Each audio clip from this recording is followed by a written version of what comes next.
Professionalism means a lot of different things to a lot of different people. To me, it means having good character and being competent in your profession. So by good character, of course, we mean that your character is beyond reproach, people can trust you, and of course being competent in whatever your profession is. You're in that profession for a reason, and people respect your opinion because you're competent in the subject matter. Professionalism has much to do with respect. It's treating others as you would want to be treated.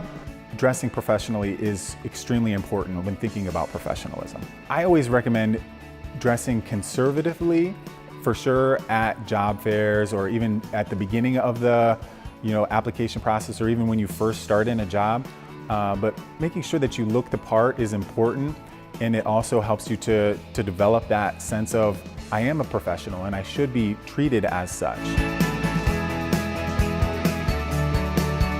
Professionalism boils down to being respectful and treating everybody with respect, but there are little nuances within professionalism that students need to understand, such as the etiquette within each industry.